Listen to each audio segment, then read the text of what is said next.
The Guild is Maximum Lawyers' community of legal entrepreneurs who are taking their businesses and lives to the next level.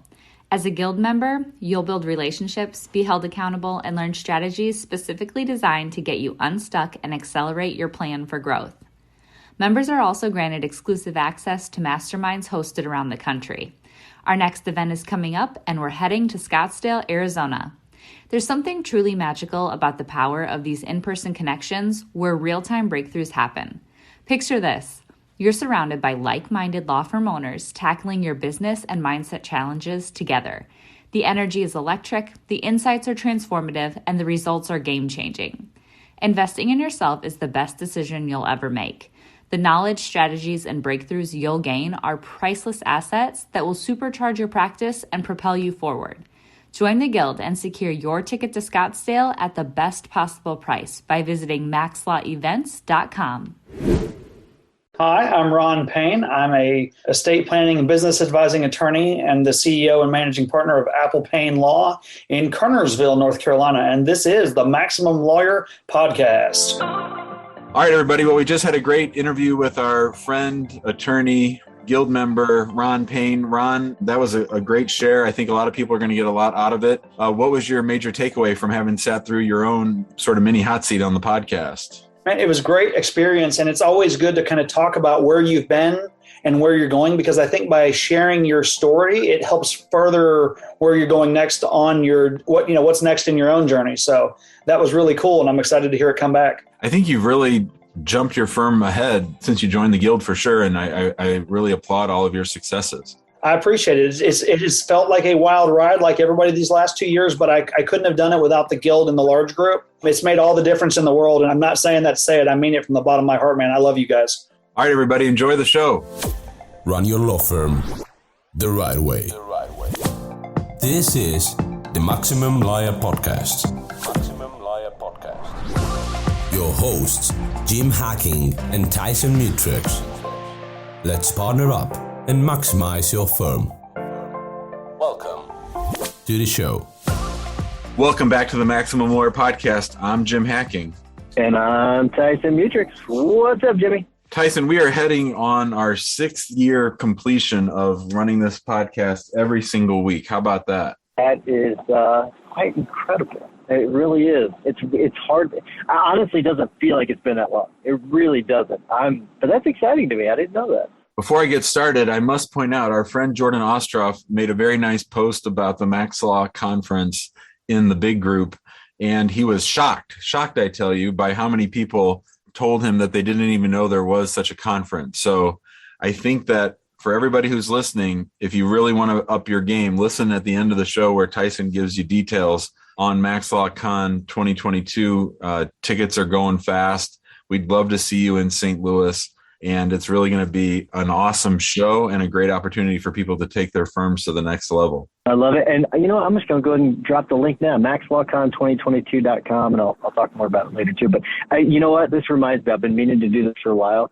I usually ask for a review at the end, but if you don't mind while you're listening to this, you have plenty of time, please leave us a 5-star review. We will greatly appreciate it. Help spread the love. But let's go ahead and jump into the show.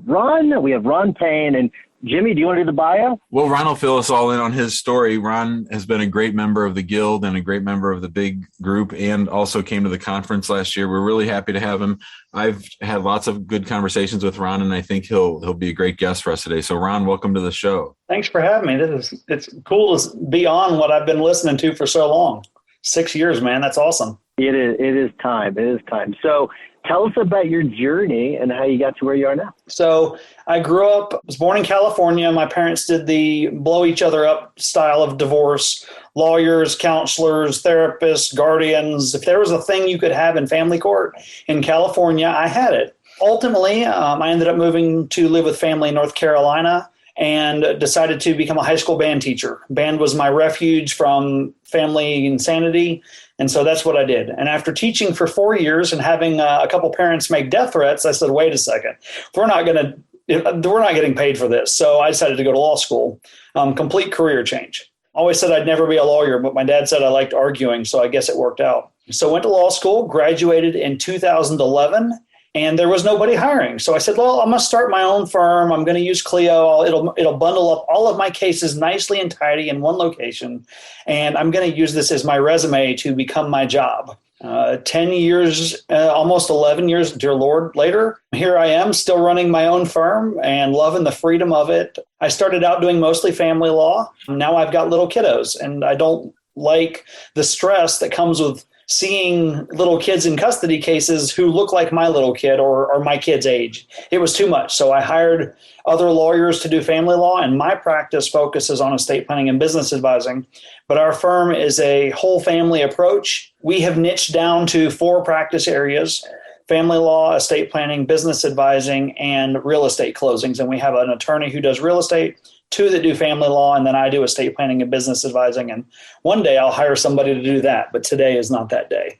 And that's us. Ron, I know that you are in a small town and you're between some other sort of slightly bigger towns. Why don't you talk a little bit about the legal community where you're at? And then I know that in your firm, you've added practice areas, taken away practice areas, added people, taken away people. Why don't you talk a little bit about that experience? Yeah, so Kernersville is a really great location. It's a very small town vibe, even though we're up at like 30 or 40 or 50,000 people now, I guess. But to my west is Winston-Salem, and to my east is Greensboro, home of PTI Airport. And we're about an hour and a half west of Durham, Raleigh, the RTP, Research Triangle Park area of North Carolina, state capital. So we're sandwiched between 2 very large urban areas. So we draw clients from both. And that's been great because we get the benefit of small town practice. You can drive right up to my door or park, walk right in. We're in a small office complex like a lot of us probably are. We have a 2-floor suite. And so we get clients from both. Greensboro, which is a huge urban market. Greensboro is the 2nd or 3rd biggest city in the state. It's pretty huge, and there's a lot of lawyers over that way. Winston-Salem's about half the size of Greensboro, much smaller legal community, not as cutthroat or competitive maybe as Greensboro, just by the nature of the size of the market. A lot of folks here still practice law country style, meaning they do multiple practice areas. Almost everybody that does family law dabbles either in criminal court, traffic court, or maybe they dabble in PI or a couple other areas to balance out the family drama. As far as our firm, so currently we have 11 or 12 people. I don't know, because we've hired, and I think I've hired 4 or 5 people in the last 2 months. So we currently have the 5 attorneys right now, or four attorneys, real estate, 2 family law. The second one just started this week. I finished onboarding her on Wednesday and turned her over to the senior family law attorney to take it from there, now that she knows the Payne law way. And then, of course, myself. And then we have a law clerk who is a 3L at Wake Law, and she's already accepted an offer to join us in the fall. And she's going to be just our intake attorney. And that's a new thing for us, but I'm inspired by a lot of the folks in the guild who have gone that route. And so we're heading that way. I am currently between paralegals. My most recent experienced paralegal, who was a rock star, Big Law called and offered her a teach the attorney job, like a training position, offering meaningfully over double what I was paying her. And it was enough money that I was like, I can't blame you. You've got kids. This is life-changing money. Keep in touch. And we're still on great terms. But I just couldn't compete with that. But I was transitioning out of family law. So the family law paralegal took all my family law cases, what few there were left. And then we had just hired an estate planning and probate paralegal to be kind of a specialist guru just focused on that. And then we'll see where I go with the business advising if I hire a separate paralegal to assist me, kind of managing partner, executive administrative assistant, senior paralegal. I don't know what that looks like yet. So as soon as I figure out what I want it to look like, then I'll hire somebody. Like a lot of the folks in the guild, I feel like hiring somebody at the front desk has just been an insanity project. We'll hire somebody, they'll come, they've been great. We've had some great people, but 4 of the last 5 people I've hired, not counting the one this week, have had a family or life emergency in their first month of employment, which took them away from the office for at least a week. And in 3 of the cases resulted in them deciding to go with different employment that was, I'm a super flexible, laid back, chill boss, but I can't not have you here for a month.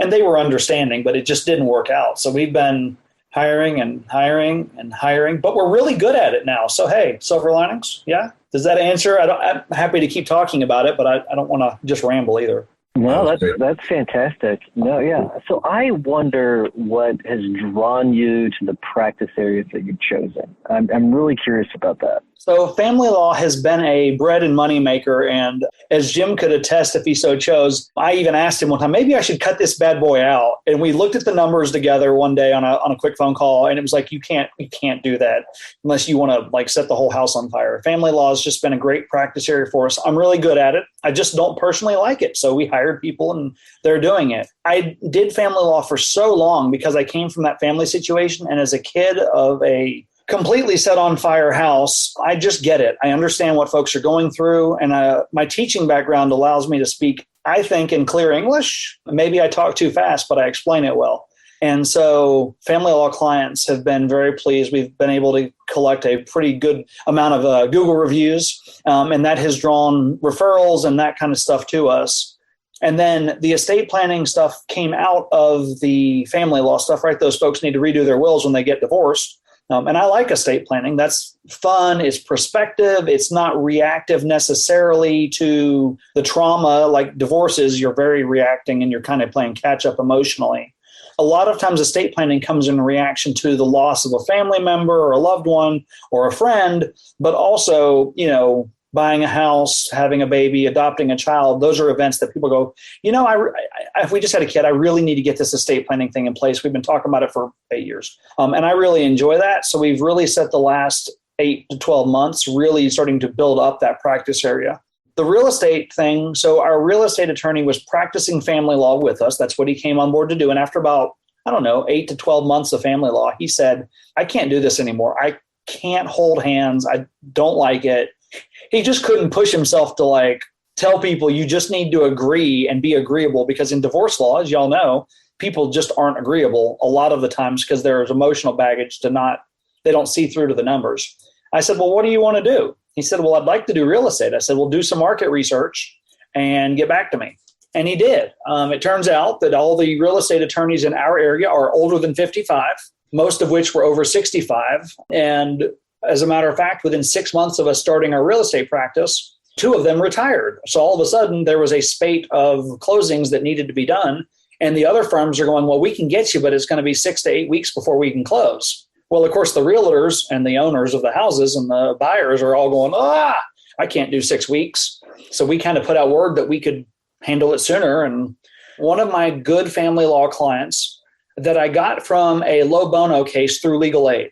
So 10-second plug for taking those legal aid cases and doing your good work. Not only was I doing good work, domestic violence cases to help individuals out, but those folks have other legal needs. And just because they use legal aid in North Carolina for domestic violence doesn't mean they don't have money. It's because when you go to the police and need a protective order, they send you to legal aid because legal aid has a free clinic. And so that client turned into a long-term client and has single-handedly given us probably 50 closings. So it was a great referral partner and a great success. And so she came in and said, hey, I hate my closing attorney. They're a jerk. They never return my calls and they can't even close me for 6 to 8 weeks now. Can I send you referrals? And I said, we don't know what we're doing. And she said, I'll show you. Okay.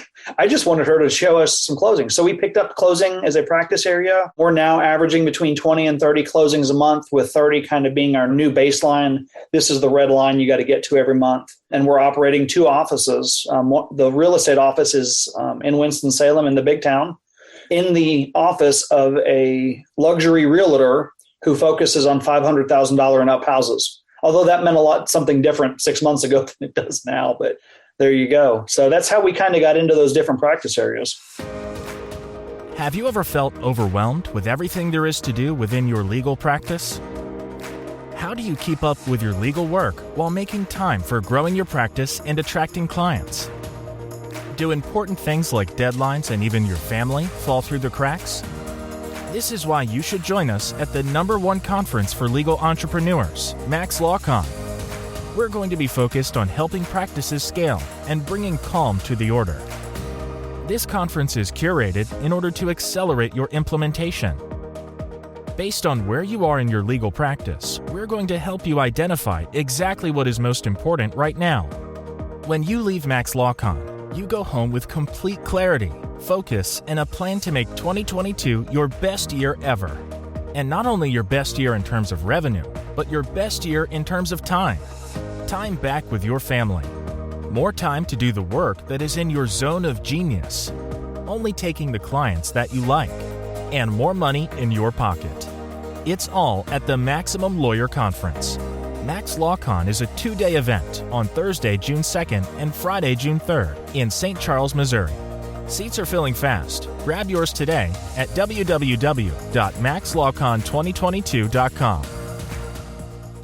You're listening to the Maximum Lawyer Podcast. Our guest today is our friend Ron Payne. Ron, Tyson and I talk a lot about niching down and about how important it is to really just have one practice area. And I know that you've been able to translate that and sort of operate in the guild and in the big group, even though you have multiple practice areas. What lessons should Tyson and I take away? How can we help people who do have more than one practice areas? Where's the connection there? That's a really great question. I struggled with that niche, don't niche. And I think the answer that I have kind of come to peace with is you need to niche down as an individual. So I have been niching. The reason I do business advising is because family law clients have small family businesses and in divorce, they need to know where to go next. And so I picked up, or they need to set up an LLC. So I picked that up. But what I realized is I'm not a good lawyer if I'm doing all of those practice areas. So individually, I do think you kind of need to niche down 1, maybe 2 practice areas. If you dabble in a third, you probably need to have a mentor or advisor so that you don't, because you can't keep up with all the new developments in law, CLE's requirements with 3 areas. So yes, I'm kind of saying niche down. So what we have done is I am practicing now, not exclusively yet, in business and estate planning. And if you need to do family law, yes, I could do it, but I'm leaving that realm. And so I hand those off. Our family lawyers only do family law. That's not to say they can't do a traffic ticket. They, if their family member wants a will, they can run lead on it because it's something. But I think it's important. And a real estate attorney has finally shed his last 1 or 2 family law cases from over 2 years ago, and is only doing real estate now. And so individually, we are niched. As a firm, we are not niched.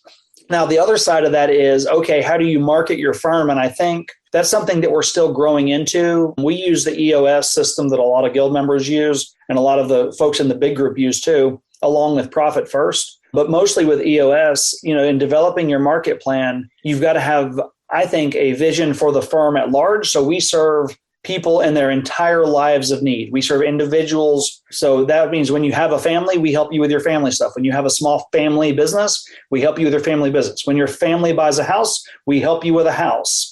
And then every family needs a plan. We're all from dust we come to dust we go. And so we help the family plan for the end as well as the beginning. And, and then doing your Google advertising and stuff to market to each practice area. I mean, that's an ongoing thing. But so we are niched. And all the niches play together nicely in a puzzle. We've talked about adding other family kind of related areas, but I'll have to be sold to see how they really fit into our family first thing. The other thing we did to kind of find that is we established a very clear core value system. We're still working on like vision and some of the other parts of EOS, but our first core value is family first. That means my family first, our family here in the law firm second, and then our client's family's third. The analogy I like is the airplane. If you're on an airplane, put your own oxygen mask on first before you help your kid.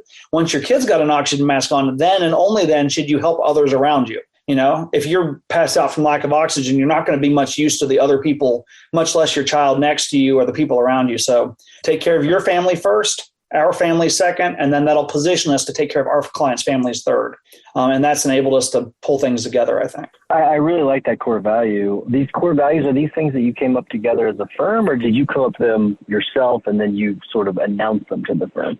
Yes. So I came up with them first because one of my problems with interviewing, when I interviewed with other firms, and then my law partner retired in 2020, right? Like 2 weeks before the pandemic happened. And so we kind of had a chance to reset and reevaluate. And I felt from like the next couple months, I was like a ship without a rudder. And I was in the big group, which got me into the guild. And somebody was like, EOS, man, check it out. So I read the EOS books, like, man, you got to have a vision. I was like, oh my goodness, well, duh. And so I did a lot of soul searching about what do I want this firm to be. At that time, March of 2020, we had 2 lawyers a paralegal, and a receptionist. We downsized the entire firm down to 4 people, our core 4, 3 of which are still with us today. Myself, the real estate attorney who was still doing family law, and then my office manager. And so what I did is I said, I got to figure out what I want. And they said, man, you got to figure out what you want. So I did. I sat down and I said, well, what's the most important thing to Ron? That is family first. I don't want to work at a firm where if I have to go be with my sick kid, anybody's judging me in my building. Likewise, I don't want anybody in my building who's got a sick kid to have to worry about, well, my boss is going to fire me or hate me if I go tend to my kid who's sick, because my kids are my world. My dad was a corporate attorney. I love him. He provided a good life for me, especially given what I know that he went through in the divorce. But because of that, he wasn't able to physically be there with me all the time and spend all the time that I would have wanted with me. So spending that time with my kids is more important than anything in the world. So when I started doing this core value inspection, it just made sense that was it. So once I came up with the other core values, our core values are family first, honesty and integrity, and always lifelong innovation, always learning, lifelong learners. And because it's important as the former teacher to always be learning. And if your word doesn't mean anything, then you don't mean anything to me. And there's so many attorneys that'll say whatever just to close a deal, especially in family law. And so it's just important that we don't practice that way, regardless of what other lawyers may do. And so once we had that in place, I pitched it to the team. We had like a team meeting with everybody on deck. And I said, this is what I'm thinking. I want your feedback. And they were like, dude, this is it. I love this. It really did fit who we are and who we've become. And so, yes, I got their input, but I kind of came up with the first round of iterations. Like I probably spent a solid 2 months just chewing on this for hours at night. And I couldn't, it finally one day just kind of like, oh, a light shone down upon me and it made sense. So then I pitched it to the team and here we are. Ron, one of the things I love about hanging out with you is your optimism. You're just a very positive fellow, and I enjoy that and like that. What are things that you struggle with or that bother you about running your firm? I'm glad I seem more optimistic. I try really hard to be glass half full because the last 24 months, like many members in the guild, I perennially feel like I'm about to fall off the rail into the dark abyss, but for the saving grace of our guild members. So the biggest struggle for me is I am very, like many folks, I really want to, I love tech. I love new tech. I have to very actively restrain myself from trying something new. I like change. And so I balanced out, the way I get around that is I balance my team with members who don't like change as much, like open to change is important, but who aren't necessarily grab the first, shiny car that it drives by. But so one of the things for me is trying to resist that urge. And then the other thing is I don't mind to spend $100 to try something new or $1,000 to try a new marketing program. And so I struggle with balancing you need to spend money to make money, which I think is so true.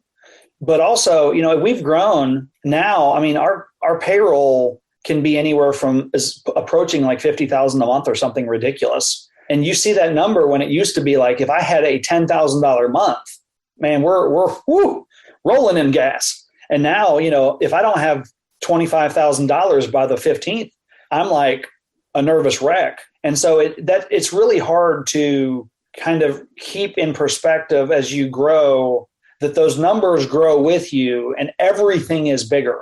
The other thing that's hard for me is managing I'm still working in the firm and I don't envision a time anytime soon. One day I won't do cases, but I'm doing 30 or 40 hours of casework a week. And then I spend 20 to 30 hours managing it because we're in this hungry growth mode. And in order to grow, I need people to do the work, but I can't stop doing the work to make the money to pay the new people until they're in and fully onboarded.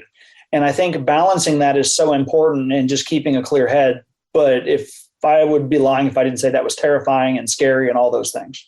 So where are you heading with this thing? I mean, what's your vision for this firm? You've got a lot of growth. You're not in a huge area. So are you looking to expand to other cities? What are your plans? So it's, as always, it's a work in progress, but where I'm kind of at right now, I love our building. And if I had to move the firm in a way that required me to sell my building, I would stop growth before I did that.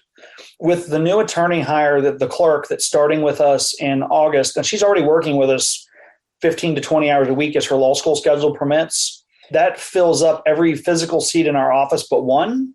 But we have our real estate team that does closings in both Winston and here. So they bounce and forth back in between and all that. And so where I'm at right now is next door to me in the building that I'm not going to sell. Next door is an open unit. It's a vacant unit. But here's the thing. It's been vacant for 10 years, 12 years. However old this building is, the building is vacant.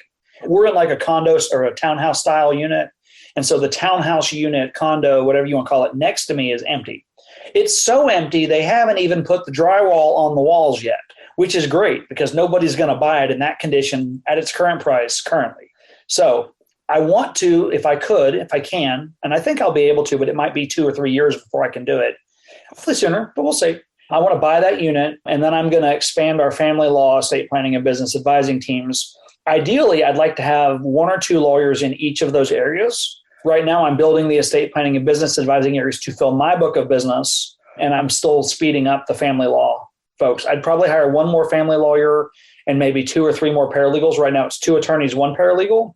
I'd like to get it to 2 attorneys and 2 or 3 paralegals, or 3 attorneys and 5 paralegals for family law. Family law is a weird one where you can be 1-1 or 1-2 or 2-1, depending on your caseloads. So we're going to flesh that out. And then the Winston-Salem office is in a position to hire maybe 1 or 2 more people to have like a team of 1 or 2 attorneys. Currently, it's 1 attorney, 2 support staff. I'd like to have 1 or 2 attorneys, ideally 2, and then like 6 to 7 support staff, maybe even 8, because that would allow the attorney to take a vacation and closings not stop. Right now, I'm the backup closing attorney, but I'm also the backup family law attorney, and I'm the only estate planning attorney. So y'all see where the bottleneck is there. It's right here. So I've got to grow that, but I've got to have enough caseload to sustain 2 attorneys on closings just yet. So 2 to 3 years, we'll max out that office, maybe expand into the unit next door. That's probably it.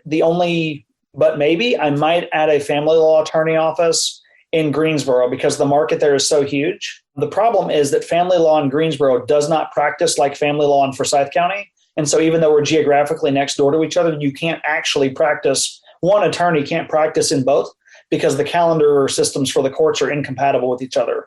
And it's a bloody nightmare. So that's where I'm at. So I'd like to see us grow. We're currently targeting I'm hoping to hit 7 figures this year. Huzzah. And I think in the next 3 to 5 years, we'll be between 2 and 5 million, depending on the growth there.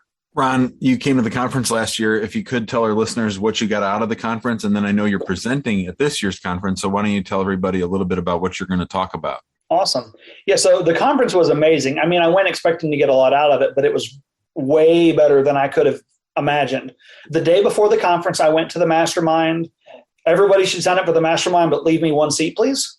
The mastermind was amazing because getting to sit down with 15 other law firm owners, plus or minus, I don't remember the exact number, and just talk about, hey, this is something I'm struggling with. 1, you can contribute to solving their problem. But 2, for me, the great awakening of not just the mastermind, but the whole conference is hearing all these law firm owners struggle with my struggles and solve my struggles, or having gotten past the struggles, and they're struggling with something else. But just seeing other people on that journey, I have found that being the practice owner in a small town like I'm at, I can't just call the other lawyer up and be like, hey, what do you think? How are you struggling? Because they're also my competitor. Now, I mean, we're buddies, but they're not going to open their secret sauce book and share it with me. And a lot of the lawyers here don't even want to grow their firms. They're 1 lawyer, 2 paralegals. They do one thing, and that's cool, but they don't relate to me, and I can't share my questions and secrets and worries and concerns. Because you also don't want the local bar, oh God, he's stressed about his math or whatever. So just being in a room of everybody, I keep referencing it in the guild conversations, but I think was it Christopher, I can't say his last name, Nicholson, his talk about how we all belong at the table and we are good enough.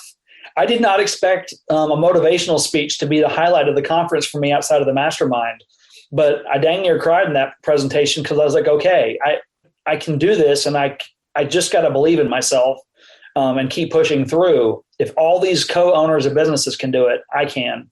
And there was so many side conversations with owners between sessions in the hall. And if you're a member of the guild, plug for the guild, they've got a little side room with treats for you if they keep doing that this year. Please, guys. But that was just being able to sit down in a lounge with other lawyers or benches outside the conference hall and just talk about the day-to-day struggles incorporating what you're hearing in these presentations was epic. And there's no other legal conference like it because I love the Clio's conference, but Clio's conference is very tech issues, global, where's the law profession going? Great conference, doesn't help you as a law firm owner. Family law conference, fan-frickin-tastic, but you don't learn how to run a law firm at that conference. This is the only conference that I've seen and that I've attended where I learned how to better run my law firm, and I came away as a better owner, as a better boss, as a better mentor to my team so that they can be better lawyers in that sense. So that was great. I am so excited to speak this year. I've already kind of hinted at what I'm speaking at. That is core values. I did not expect something like so many people in the guild. I did not expect core values to be this like real important thing, right? Like, yeah, you got to have core values. Cool. I'll make some core values. And the more I thought about it with it, the more I struggled with it. And the more I struggled with it, the more I got down to what the real issues were. But every firm does family law. Like all the family law attorneys do family law. A lot of them do estate planning. What makes you different? Well, your core values make you different. But if you don't know what your core values are, you don't have a direction. You're just practicing law, which is cool. But then you're just like every other schmuck lawyer, person out there, and you don't stand out, and you don't have a way to stand out because you're not selling you. Core values is what makes you or your firm you. And so I'm going to talk a little bit about the importance of core values in my journey on how I came up with them and why they're so important. And I think most importantly, the difference we've seen in our firm, both as a team and as a practice and as individual attorneys going forward. So I'm really excited about that, and I appreciate the opportunity. I am really looking forward to that, Ron, and I thank you for the kind words about the guild. Really, really appreciate it. I do need to wrap things up. I've got court in a few minutes, actually. First in-person court in about 2 years, or actually in St. Louis County. So pretty excited about that. But good luck, man. Thanks. Before I wrap things up, I want to remind everyone to join us in the big Facebook group. A lot of great activity going on there. If you want a more high-level conversation, join us at maxlawguild.com. And make sure you get your tickets at the conference, maxlawcon2022.com, June 2nd and 3rd in St. Louis/St. Charles, Missouri. Jimmy, what's your hack of the week? My hack of the week is Discord. So a lot of people use Slack, and I really like Slack, but I'm taking a course right now, and we use Discord for discussion of everybody in the group taking the course. And I really like it. It sort of comes from the gaming world, but it's pretty functional. And I really like just the interface of it and the user experience. I put it a little bit ahead of Slack. Now we have so much invested in Slack, I probably won't change. But if you're looking for something in that instant message sort of connect the team realm, I would take a look at Discord. It certainly holds its own against Slack. Yeah, it's moving away from Slack is definitely hard. Whenever we did it with Clicks, it makes it really, really easy. You can basically click a button and it'll transfer all of your channels over, all the information within the channels. Pretty seamless. I'm guessing Discord probably has something very similar to that, but Discord I've heard really, really good things about. So that's very interesting. Ron, we always ask our guests to give a tip or hack. You know that. What is your hack of the week? Man, I love that Discord thing. We may have to talk about that sometime, Jim. We're a Slack team too, but I love Discord also. My hack of the week is, you can't see it if you're listening on the podcast, but I'm going to hold it up with the camera. It's a picture of all of our technology. So we were onboarding our new employee, and then we realized we are as many guild owners are in this day and age, you got a platform for this and a platform for this, and they all interface together. And so we drew a map of our technology using the icons of each program to show the flow of our clients through our system and what each program was used for. And then at the bottom, we showed the icons for the other key programs we use that don't fit into that niche. And our new employees now understand when they're setting up their 15 online accounts, what each thing is for, where it fits in, and when and why they need to access it. And it took me 30 minutes on Canva to draw that picture. So draw a picture of your tech stack for your employees. It'll make it a lot easier so they understand what they're using their tools for. I love that idea. That's a fantastic idea. For my tip of the week, it's actually the Go-Giver Marriage. There's a brand new Go-Giver book that came out a few days ago. I'm about halfway through it, and it's really, really good. So, and it's not that I need work on my marriage. I've got a great marriage, but you can always improve. And so they continue the story on from the original Go-Giver book. So I think it was really interesting the way they're doing it. So I highly recommend it. Ron, thank you so much for coming on the show. Really, really appreciate it. Love the story. Next time we just need to have another hour or two to talk to you about things. I love it. Thanks, man. I appreciate y'all having me. Thanks for listening to the Maximum Lawyer Podcast. To stay in contact with your host and to access more content, go to MaximumLawyer.com. Have a great week and catch you next time.